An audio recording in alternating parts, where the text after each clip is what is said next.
Hello दोस्तों, स्वागत है आप सभी का आपके अपने यूट्यूब चैनल आरवीएस कैंपस के इस ऑफिशियल प्लेटफॉर्म पर।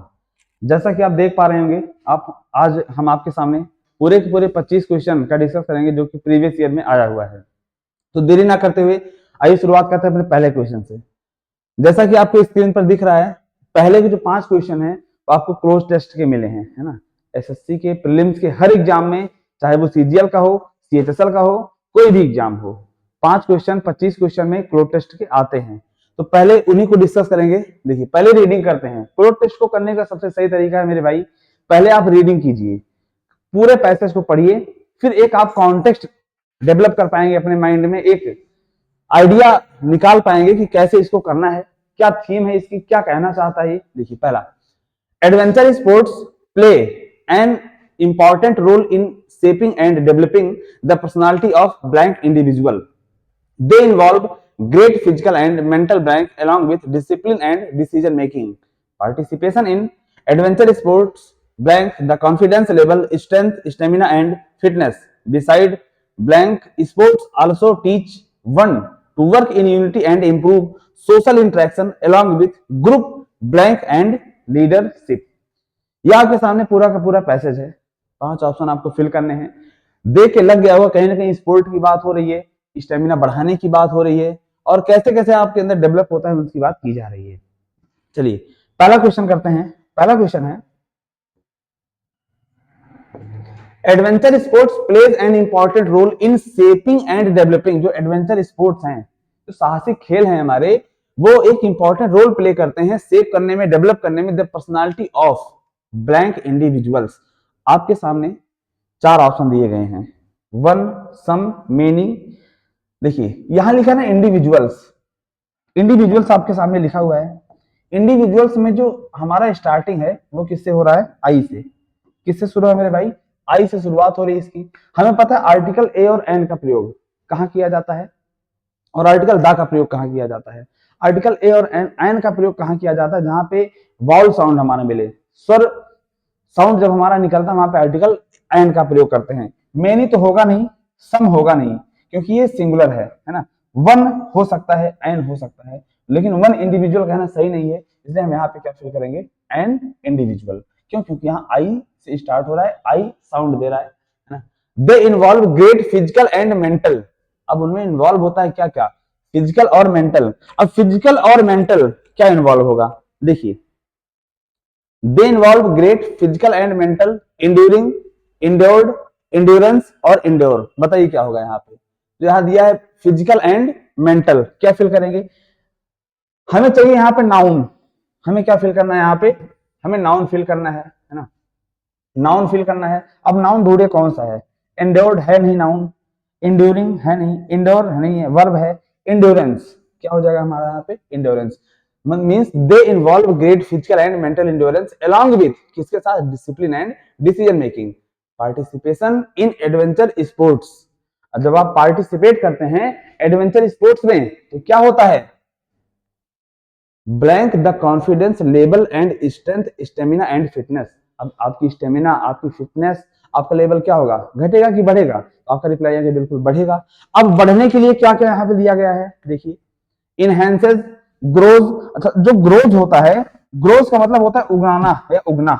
ग्रोज का मतलब उगाना या उगना होता है, ये नहीं होगा। डिक्रीज, कम तो होगा नहीं। वैल्यूज, उसकी वैल्यू होगी नहीं, वो बढ़ेगा, इनहेंस करेगा। इसलिए यहाँ पे मेरे भाई हम क्या लगाएंगे? इनहेंस लगाएंगे अपना। ठीक, नेक्स्ट आगे देखिए, और आगे कह रहा है stamina beside blank sports also teach. अब बिसाइड, अभी कुछ स्पोर्ट्स की बात की गई, इसके लिए हम क्या लगाएंगे? Beside these sports. इसमें हमारा क्या हो जाएगा? Beside these sports. In sports के बावजूद भी और क्या क्या दे रहा है? दीज। दीज का प्रयोग करें क्योंकि यहाँ पे संख्या हमारी क्या है? प्लूरल की बात कर रहा है। दिस सिंगुलर के लिए आता, ये नहीं होगा। दोज आएगा नहीं, दैट आएगा नहीं, है ना। क्या आएगा हमारा? दीज। अब दीज स्पोर्ट्स हो गया हमारा यहाँ पे। अब देखिए आगे क्या करेंगे इसमें? Sports also teach one two work in unity and improve social interaction along with groups. अब ये सोशल इंटरेक्शन क्या करेंगे? इंप्रूव करेंगे along with group.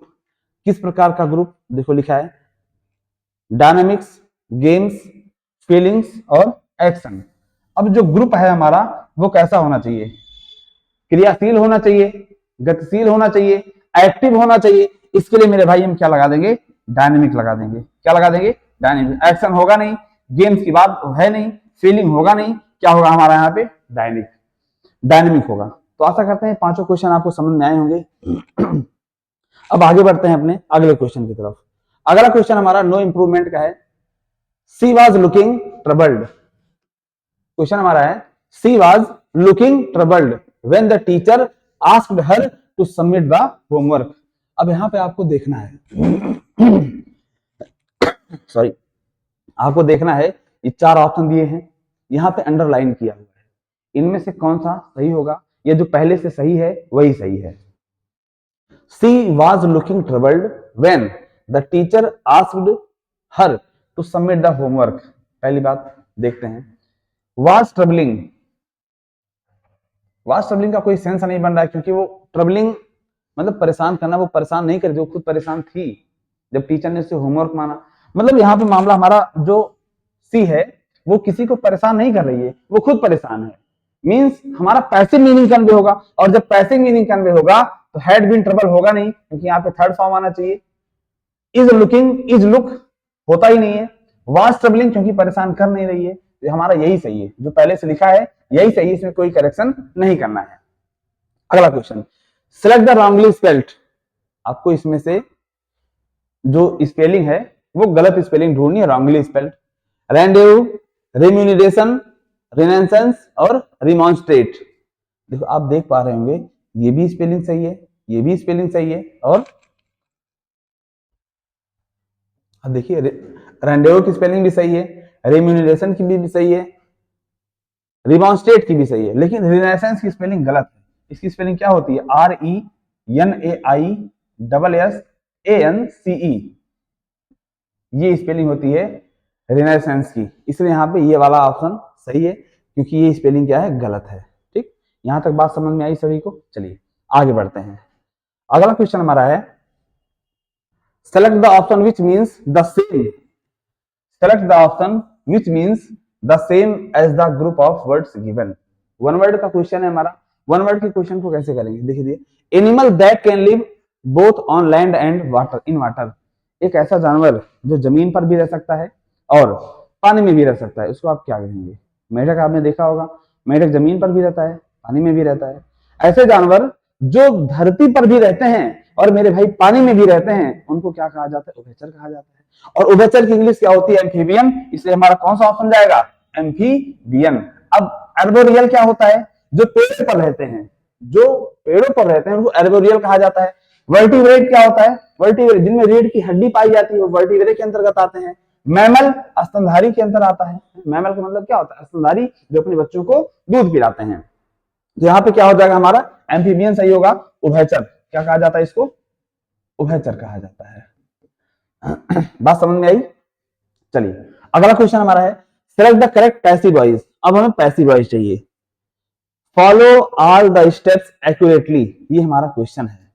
Follow all the steps accurately, this is our question. अब जरा सोचिए, यहाँ पे सब्जेक्ट तो दिया नहीं है। क्यों नहीं दिया है, क्योंकि ये इंपरेटिव सेंटेंस है। इंपरेटिव सेंटेंस में यू सब्जेक्ट छिपा हुआ होता है। अब इंपरेटिव के करने के हमारे कई तरीके होते हैं। अब इनमें से क्या तरीका इसमें अपनाया गया उसको देखते हैं। हमेशा याद रखिएगा पैसिव का स्ट्रक्चर क्या होता है, बी प्लस वर्ब की थर्ड फॉर्म। पैसिव का स्ट्रक्चर मेरे भाई क्या होता है, बी प्लस वर्ब की थर्ड। बी का मतलब था is, am, are, was, were, been और बी। इसके बाद थर्ड फॉर्म आती है पैसिव वॉइस का मामला होता है। पहले ऑप्शन एलिमिनेट करते हैं। देखिए शुड बी, बी के बाद फॉलोइंग आईएनजी फॉर्म दिया है, ये नहीं होगा। Let all the steps be follow, be के बाद फर्स्ट फॉर्म दिया है, ये नहीं होगा। Let all the steps be followed, ये हो सकता है। All the steps should be follow, be follow, ये नहीं होगा। हमारा एक ही ऑप्शन होगा, है ना। आप देखिए जैसे मैंने कहा आपसे, मैंने एक सेंटेंस लिया, मैंने कहा bring a glass of water. जब आप इंस्ट्रक्शन होता है, ऑर्डर होता है, उसको लेट से कैसे बनाते हैं, आप क्या लिखते हैं, लेट लिखते हैं, ऑब्जेक्ट लिखते हैं, बी लिखते हैं, वर्ब की थर्ड फॉर्म लिखते हैं। ये तरीका होता है हमारा। तो लेट से बनाइए, लेट ग्लास ऑफ वाटर आ गया, let a glass of water be brought. ये बन जाएगा आपका। उसी के अनुसार let all the steps be followed accurately. यहां तक पूरी बात समझ में आई। आसान होता है पैसिव, फ्री के नंबर होते हैं, बस थोड़ा सा कंसंट्रेट होकर ध्यान देकर ऑप्शन को समझने पढ़ने की जरूरत होती है। 2 नंबर का क्वेश्चन होता है फ्री का नंबर, वॉइस और नरेशन, ये दोनों फ्री के नंबर होते हैं। आपने एकेडमी लेवल पे जो भी पढ़ा होता है उसी से रिलेटेड ये होते हैं। चलिए यहां तक बात समझ में आई। अगली स्लाइड पे चलते हैं। ये रहे आपके अगले क्वेश्चन, है ना। हमारा पिछली वाली सीट में, पिछली स्लाइड में 84 तक हो गया था, है ना। इसमें हमें करना है 85 से लेकर 100 तक। पहला तो आपका इडियम्स आपके सामने है। पहला इडियम्स है select the most appropriate meaning of the given idioms. मुहावरे आपकी थिंकिंग पे बेस्ड होते हैं, आप कितना अच्छा इसके लिए सोच पाते हैं, मुहावरों का आप रिलेट करके याद करते हैं। देखिए पहला, go down in flames. Flame का मतलब क्या होता है? आप जी कहेंगे ज्वाला होती है, आग होती है। किसी कोई चीज फ्लेम में चली जाए, आग में चली जाए। अब आप बताइए, मान लीजिए कोई वस्तु है आपकी, वो आग में चली गई, बचेगी? नहीं बचेगी, जल जाएगी। जल जाएगी तो पूर्णतः क्या हो जाएगी? नष्ट हो जाएगी, बेकार हो जाएगी, है ना।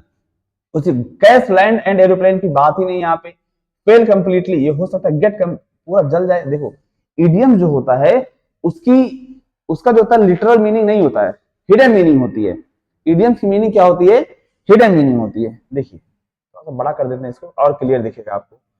गो डाउन इन फ्लेम, आग में चला जाए, जल जाए, वो तो पूर्णतः क्या हो जाएगा? वो बेकार हो जाएगा। तो क्या हो जाएगा? Fail completely. मेरे भाई गो डाउन इन फ्लेम का अर्थ क्या हो जाएगा? Fail completely. अगला है her success as a singer was a 9 days wonder. ये भी आपका एक इडियम्स है।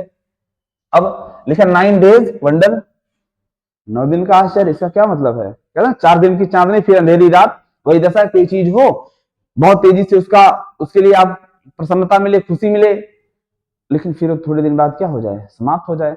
उसी को हिंदी में कहना 4 दिन की चांदनी फिर अंधेरी रात। That is called 9 days wonder. अभी क्या प्राउड अचीवमेंट? नहीं। Eternal fame? नहीं। An impossible feat? नहीं। अ शॉर्ट लिव्ड सेंसेशन, थोड़े समय की खुशी, थोड़े समय का आश्चर्य, थोड़े समय की खुशी होता है 9 डेज वंडर, 4 दिन की चांदनी। बात समझ में आई? चलिए अगला क्वेश्चन आपके सामने है select the correct passive voice. फिर हमें मिल गया पैसिव वॉइस का question. Did you inform the him about the ticket cancellation? Did हमारा कौन सा टेंस है? आप देखेंगे पास्ट का इंडेफिनिट टेंस है। अब आप बताइए, जब भी आप पास्ट इंडेफिनिट का पैसिव बनाते हैं तो वर्ब की कौन सी फॉर्म लगाते हैं? आप बताएंगे सेकंड फॉर्म लगती है। पास्ट इंडेफिनिट में सिंपल में वर्ब की कौन सी फॉर्म लगती है? Second form. बी की सेकंड फॉर्म क्या होती है? वाज और वर। मींस डिड वाला जो पास्ट इंडेफिनिट है, जहां पे हमारा वाज, वर और वर्ब की थर्ड फॉर्म वाला होगा, वही हमारा पैसिव वॉइस होगा। देखते हैं, थोड़ा सा ऊपर कर देते हैं इसको, हो जा भाई।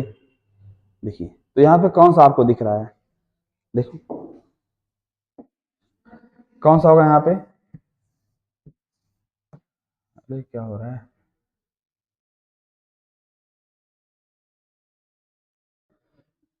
Did you inform him about the ticket cancellation? ढूंढिए इसमें। विल वाला तो होने से रहा, इज वाला होने से रहा। अब वाज वाले हमारे 2 मिले हैं, एक तो वाज ही इन्फॉर्म्ड है, वाज ही बीइंग है। अब बीइंग तो लगने से रहा, क्योंकि ये पास्ट का इंडेफिनिट है, इसमें बीइंग तो आईएनजी फॉर्म तो आती नहीं है, तो बीइंग का कोई चांस ही नहीं है, यही जाएगा हमारा। ठीक है, was he informed. Passive voice आप शुरुआत से पढ़े होते हैं, बहुत ज्यादा इस पर मैंने इसलिए फोकस नहीं किया है। पैसिव वॉइस में हम ऑब्जेक्ट को सब्जेक्ट बनाते हैं और सब्जेक्ट को प्रीपोजिशन का ऑब्जेक्ट बना देते हैं। जैसे मैंने कहा he ate a mango, he ate a mango, उसने एक आम खाया। इसका पैसिव वॉइस क्या बनाएंगे? ऑब्जेक्ट हमारा, ये हमारा सब्जेक्ट है, ये वर्ब की सेकंड फॉर्म है, ये ऑब्जेक्ट है। ऑब्जेक्ट को बना लीजिए सब्जेक्ट, अ मैंगो। एट है वर्ब की सेकंड फॉर्म, बी की सेकंड फॉर्म वाज या वर होती है, एक मैंगो है सिंगुलर है तो वाज लग जाएगा। अब इसकी थर्ड फॉर्म क्या होती है? Eaten by him. तो मैंने ऑब्जेक्ट को सब्जेक्ट बनाया और सब्जेक्ट को प्रीपोजिशन का, सब्जेक्ट को ऑब्जेक्ट नहीं बनाया जाता, सब्जेक्ट को प्रीपोजिशन का ऑब्जेक्ट बनाया जाता है। जैसे राम ने आम खाया, राम ने आम खाया। अब क्या कहेंगे? आम ने राम खाया। क्या उस सब्जेक्ट को हम ऑब्जेक्ट बना सकते हैं? नहीं बना सकते। तो सब्जेक्ट को प्रीपोजिशन का ऑब्जेक्ट बनाते हैं, ये कहना हमारे लिए सही है। ठीक, यहां तक बात समझ में आई। चलिए अगला question, a period of 2 weeks, 2 सप्ताह का समय क्या होता है? सेंचुरी। भाई आसान है कितना, सेंचुरी 100 साल का होता है। मंथ 1 महीना होता है। डिकेड दशक होता है, 10 सालों का होता है। फोर्टनाइट 15 दिन का क्या होता है, जिसको एक पक्ष कहा जाता है, एक पखवाड़ा कहा जाता है, उसको मेरे भाई क्या कहते हैं? फोर्टनाइट। ये जो 2 सप्ताह का पीरियड होता है उसको मेरे भाई क्या कहते हैं? फोर्टनाइट कहा जाता है। यहां तक बात समझ में आई। चलिए अगला क्वेश्चन हमारे सामने है 89 नंबर और 90 नंबर। 90 का ये रहा, 90, 89, 90, 91 और 92, ये चारों क्वेश्चन एक साथ देखेंगे हम। चलिए इसको हटाते हैं, है ना। देखिए, Meera has a friend who parents live in Dubai. फिर से आ गया हमारा नो इंप्रूवमेंट का क्वेश्चन। अगला है मेट्रोपॉलिटन का आपको चाहिए एंटोनिम्स, स्कैंटी का आपको चाहिए सिनोनिम्स, और यहाँ पे आपको क्या करना है? ग्रामेटिकल एरर फाइंड करना है। अब बताइए कैसे होगा? मीरा हैज अ फ्रेंड, ठीक है, who parents live in Dubai. अब आपको जब आप प्रोनाउन पढ़ते हैं और मेरे भाई आप रिलेटिव प्रोनाउन पढ़ते हैं, वहां पे क्या हु और हुम सब्जेक्ट और ऑब्जेक्ट को दिखाते हैं, लेकिन यहाँ पे पेरेंट्स बताना है कि मीरा का एक फ्रेंड है जिसके माता पिता कहाँ रहते हैं? दुबई में। अब यहाँ हमें मीरा के दोस्त के लिए चाहिए पोजीशन, और पोजीशन के लिए क्या आएगा? हु आता है? हु तो नहीं आता, हु और हुम तो आएगा नहीं, ये तो खत्म हो गया। नो इंप्रूवमेंट भी नहीं होगा क्योंकि इसमें करेक्शन जरूरी है। विच पेरेंट्स, विच लिविंग के लिए नहीं आएगा, यहाँ क्या आएगा? पोजीशन के लिए विच का प्रयोग यहाँ नहीं करेंगे क्योंकि लिविंग है। Meera has a friend whose parents live in Delhi. Meera का एक मित्र है, मीरा का एक दोस्त है जिसके पेरेंट्स कहाँ रहते हैं मेरे भाई? दुबई में रहते हैं। यहाँ पे हुज हमारा करेक्ट हो जाएगा। अगला हमारा एंटोनिम मेट्रोपॉलिटन। मेट्रोपॉलिटन का मतलब क्या होती है? अब याद कैसे करेंगे? जिस शहर में मेट्रो चले वो मेट्रोपॉलिटन। तरीका बता रहा हूं, मेरे बताए हुए सिनोनिम्स, एंटोनिम्स, इडियम्स को याद करने का किसी के जो भी तरीका बताऊंगा, निमोनिक्स बताऊंगा, किसी के सामाजिक, आर्थिक, राजनीतिक, मानसिक, व्यवहारिक जीवन से कोई संबंध नहीं है। इसके सारे पात्र एवं घटनाएं क्या रहेंगे? काल्पनिक रहेंगे। मेट्रोपॉलिटन याद कैसे करेंगे? महानगरीय। मेट्रोपॉलिटन कैसे आते? जहां मेट्रो चले वो मेरे भाई क्या है? मेट्रोपॉलिटन, महानगर। अच्छा महानगर है ये।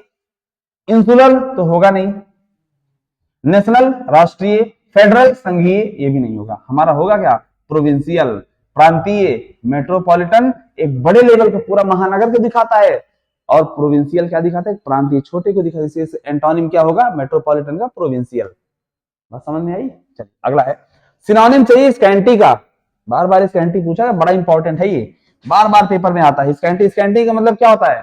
खाली, अपर्याप्त, इनसफिशियंट, इनएडिक्वेट, मिएग्र, स्कैर्स सब होता है ना। स्कैंटी का मतलब क्या होता है? खाली, अपर्याप्त, क्या लगा देंगे? एडिक्वेट का मतलब होता है पर्याप्त, प्लेंटीफुल का मतलब पर्याप्त होता है, मीएगर का मतलब कमी होता है। सिनोनिम चाहिए, एनफ मतलब पर्याप्त होता है। आप ऑप्शन एलिमिनेट करते तब भी आपको हो जाता। अब जरा इसके एक दो सिनोनिम्स देख लीजिए, जैसे आपके सामने लिखा हुआ है ये एडिक्वेट, लिखा है मेरे भाई एडिक्वेट। एडिक्वेट का अर्थ क्या होता है? पर्याप्त। प्लेंटीफुल क्या होता है? प्लेंटीफुल। प्लेथोरा क्या होता है? प्लेथोरा। और क्या लिख देंगे? Plentiful, plethora, copious. कोपियस का मतलब भी क्या होता है? पर्याप्त। एडिक्वेट लिखा है, प्लेंटीफुल लिखा ही है, और क्या लिखा पर्याप्त के लिए? प्लेंटीफुल। और बंटीफुल होता है, बंटीफुल। इन सब का मतलब क्या होता है? पर्याप्त मात्रा में। स्कैंटी का स्कैंटी का मतलब क्या होता है? स्कैर्स, कमी, मिएग्र, जो आपके सामने लिखा है वहां पे, मिएगर कमी। और क्या लिख लेंगे? स्कैंटी हो गया, स्कैर्स हो गया, मिएगर हो गया, और इनएडिक्वेट, इनएडिक्वेट इन सब का मतलब होता है कमी, खाली, है ना। ये आपका एडिक्वेट। थोड़ा सा सिनोनिम सिनोनिम देख लीजिएगा इसको, ठीक। आगे बढ़ते हैं। अगला क्वेश्चन हमारा एरर का है। In the northern suburbs of Bengaluru home to the bulk of the information technology industry the water crisis is even worst. मान लीजिए आपको इसका अर्थ नहीं पता है, आप इंग्लिश को सॉल्व करने के लिए हिंदी से मत जाइए, सीधा ग्रामेटिकल जाइए। अगर आप इस पूरे सेंटेंस को थोड़ा सा देखेंगे ना, इन द नॉर्थर्न सबर्ब्स, यहां तक कोई दिक्कत नहीं है। ऑफ बेंगलुरु, बेंगलुरु के। Home to the bulk of the information technology industry, the water crisis is even worst. Worst, एक हमें कीवर्ड मिला वर्स्ट। वर्स्ट का मतलब क्या होता है? बेकार है, एकदम बेकार। जो बैड, BAD, बैड का मतलब बुरा होता है, और बैड की दोस्त सुपरलेटिव डिग्री क्या होती है? वर्स्ट होती है। बैड की सुपरलेटिव डिग्री वर्स्ट होती है। और आपको पता है सुपरलेटिव के पहले आर्टिकल दा का प्रयोग क्यों करते हैं? सुपरलेटिव के पहले आर्टिकल दा का प्रयोग किया जाता है। क्यों किया जाता है? क्योंकि सुपरलेटिव के पहले जब आर्टिकल दा लगाते हो डेफिनेट बनता है। जैसे मैंने कहा राम इस क्लास का सबसे लंबा लड़का है। राम इस क्लास का सबसे लंबा लड़का है। आप पूछेंगे कौन सा लंबा? नहीं, आप यहाँ क्वेश्चन नहीं करेंगे क्योंकि वो डेफिनेट हो गया। जब हम सुपरलेटिव डिग्री लगाते हैं, जो नाउन के साथ जिसके साथ लगाएंगे वो आर्टिकल डिफिनिट हो जाता है हमारा। और जब हमारा नाउन डिफिनिट हो जाएगा उसके लिए आर्टिकल दा का प्रयोग करते हैं। इसीलिए सुपरलेटिव डिग्री के साथ आर्टिकल दा लगाया जाता है। इवन द वर्स्ट हो जाएगा यहाँ पे। इसी ऑप्शन में गलती है, कहाँ है? इवन सी ऑप्शन में गलती है। सी फॉर चांद के पार चलो is the correct answer. Even the worst हो जाएगा। बात समझ में आई? चलिए 92 तक हो गया हमारा, आगे बढ़ते हैं। 93 यहीं पे, इधर है 93। देख ले यहाँ पे एक्स्टम्ड, यही देख लेते हैं इसको। एक्स्टम्ड 93 हमारा क्या है?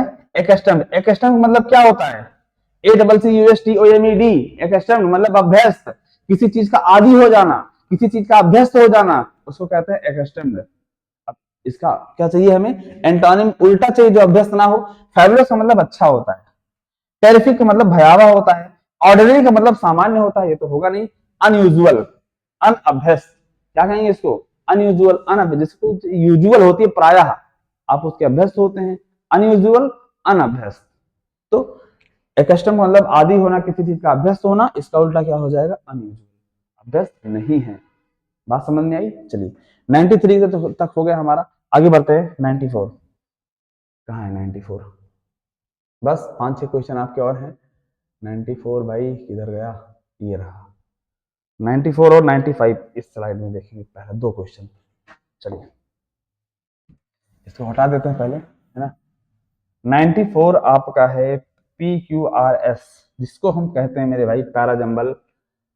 बहुत दर्द देता है स्टूडेंट्स को, है ना, लेकिन वास्तव में इसको करना उतना ही आसान होता है, उतना ही आसान होता है इसको करना। देखो आपके सामने 4 जंबल सेंटेंस दिए हैं, इनको एक करना है। ऑप्शन ए है, सी है, ए है, सी है। मीन्स हमारी स्टार्टिंग या तो ए से होगी या तो सी से होगी। What was supposed to be a holiday of a lifetime turned into a dangerous experience for 1,300 passengers on a cruise ship off the coast of Norway. ठीक है। The Norway government decided to evacuate the passenger with the help of helicopter.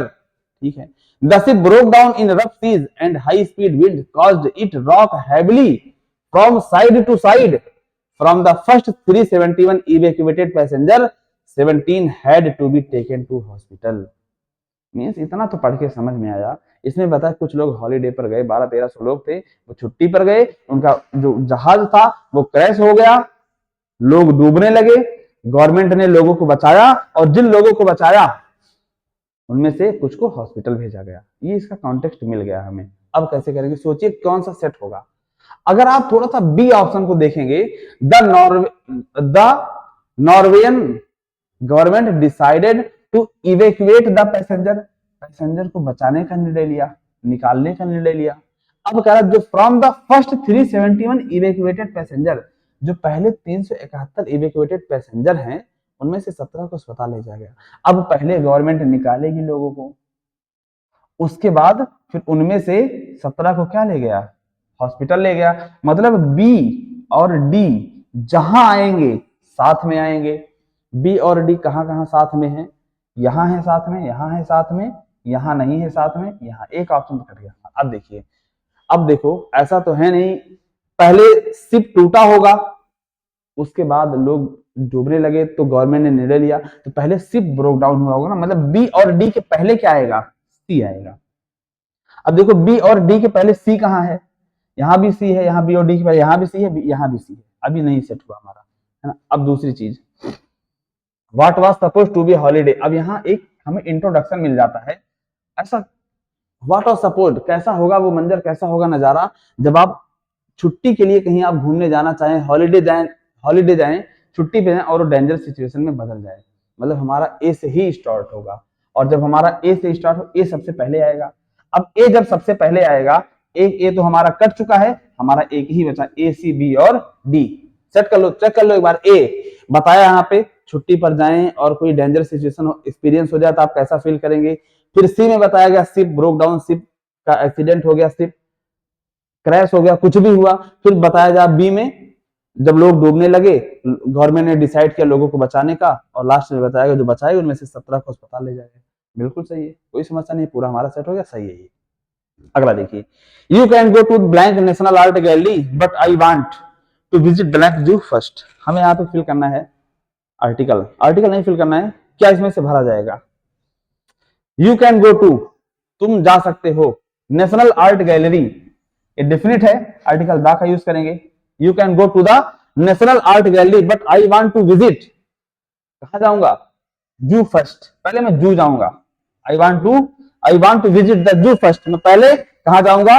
दोनों definite हैं हमारे, इसलिए article दोनों के साथ दा का प्रयोग होगा। कहीं दिख रहा है, ए तो होने से रहा, ये भी नहीं होगा, ये है आर्टिकल, दोनों में दा और दा भाई।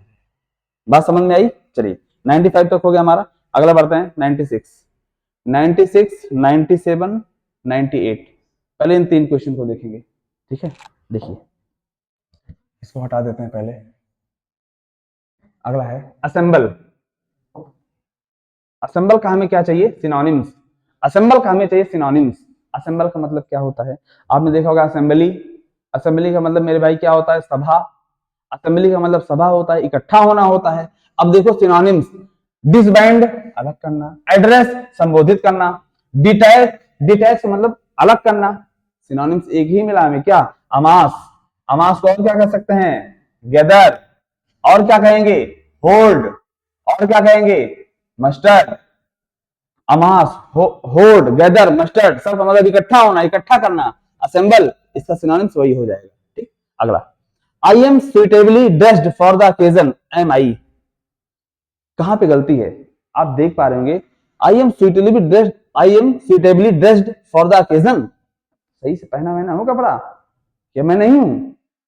ये क्वेश्चन टैग का क्वेश्चन है। जैसे क्वेश्चन टैग क्या होता है, जैसे पूछते हैं भाई क्या मैं वहां जा सकता हूं कि नहीं जा सकता। जब आप दोबारा निगेटिव क्वेश्चन करते हैं, आप कोई चीज कहते हैं यार मैं कितना अच्छा लग रहा हूं, फिर कहेंगे सच में, क्या नहीं।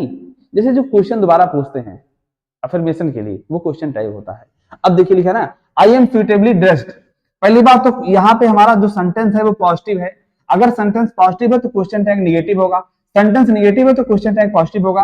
अब देखो ये तो सेंटेंस सही दिया है, आई के साथ एम लगा है, बिल्कुल कोई दिक्कत नहीं है, सेंटेंस पॉजिटिव है तो क्वेश्चन टैग हमारा क्या होना चाहिए, निगेटिव होना चाहिए। निगेटिव है ये नहीं है, तो ये इसी में समस्या है। और एम आई नहीं होता है, जो एम होता है, जैसे आई एम, तो इसका क्वेश्चन टैग क्या होगा, आरंट आई, आरंट आई, ये होगा क्वेश्चन टैग, एम आई में समस्या है।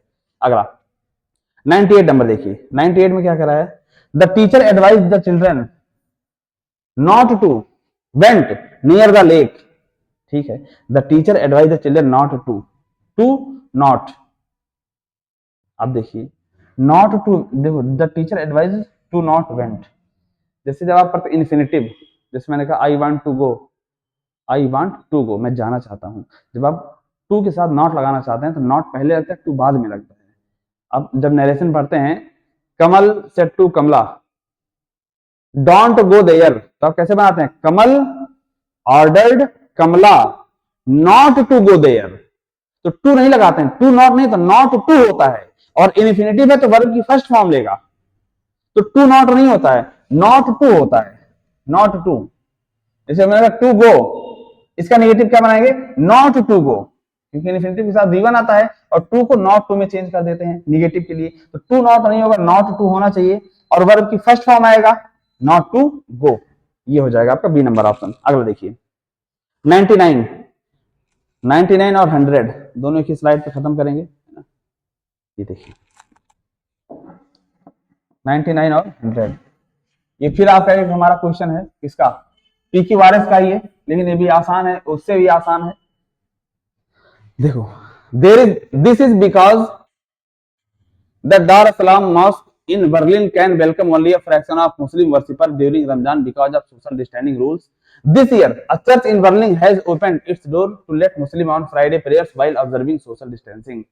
ठीक है, सोशल डिस्टेंसिंग की बात हो रही है, मुस्लिम को प्रेयर्स भी करना है मॉस्क में, मस्जिद में, कैसे करेंगे? देखिए, पहले कहा गया एज मुस्लिम, देखो ऑप्शन देखो बी सी बी सी, या तो बी होगा या तो सी होगा। This year a church in Berlin has opened, this year एक चर्च, ऐसे चर्च खोल दिया गया, सीधा बता रहा है भाई, कोई तो रीजन रहा होगा। चर्च जैसे नहीं खुलता है, मान लो कोई गवर्नमेंट की पॉलिसी आई हो, कोई चर्च नहीं खोलेगा, सोशल डिस्टेंस, आप कोरोना कोविड काल में देखा होगा आपने, लोग सोशल डिस्टेंसिंग मेंटेन करते थे, कोई चीज सब चीज बंद थी, तो ऐसे डायरेक्ट है दिस ईयर चर्च को खोल दिया गया मुस्लिम को प्रेयर करने के लिए, सोशल डिस्टेंसिंग के लिए, ये कुछ सही नहीं लगा। ऐसा क्यों हुआ? कोई तो रीजन रहा होगा। तो रीजन हमारा क्या है? बी से तो हो नहीं सकता, ये तो डन है, क्योंकि डायरेक्ट यहाँ पे चर्च को खोलने की बात कर रहा है मुस्लिम के लिए, क्या रीजन है खोलने का, कोई चीज नहीं बताया गया, ये तो नहीं होगा, मतलब बी से नहीं, ये दोनों ऑप्शन तो हमारे कटेंगे। अब बचा हमारा सी ए और सी बी। अब इन दोनों में क्या हो सकता है? देखिए, एज मुस्लिम, ए से तो होगा नहीं, ए से तो शुरुआत नहीं, एज मुस्लिम, सी से शुरू होगा, as Muslim around the world prepare to celebrate Eid al-Fitr on 25th May, the holiday that marks the end of Ramzan, a month of fasting. Things are very different. लोग ईद उल फितर, ईद मनाना चाहते थे कब? रमजान के महीने के अंत में। अब लोग सारे ईद मनाना चाहते थे, अब ऐसा है नहीं सब लोग एक ही जगह जाएंगे तो भीड़ ज्यादा हो जाएगी, सोशल डिस्टेंसिंग भी फॉलो करना है। अब इसी सोशल डिस्टेंसिंग को फॉलो करने के लिए बर्लिन ने क्या किया? दिस ईयर वहां पे एक मुस्लिम के लिए जो चर्च था उसको ओपन कर दिया। अब सी के बाद हमारा बी जाएगा, और सी के बाद बी हमारा कहाँ है? एक ही ऑप्शन में है, बिना और को पढ़े आप इसको कर सकते थे सीधा सीधा। ठीक, बात समझ में आई? Next, second hand furniture. अब इसके साथ हमें चाहिए वर्ब। पहली बात तो आप जानते हो, जब आप नाउन पढ़ते हैं, luggage, baggage, furniture, brokerage, postage, work, hair, dust, poetry, ये सब क्या है? अनकाउंटेबल नाउन है। अनकाउंटेबल नाउन के साथ वर्ब कैसी आती है? एक वचन की आती है, तो एक वचन की आएगी तो वर्ब सेलिंग खत्म हो जाएगा। अब दूसरी चीज, सेकंड हैंड फर्नीचर ने बेचा है या खुद? सेकंड हैंड फर्नीचर को बेचा गया है, आप बताइए।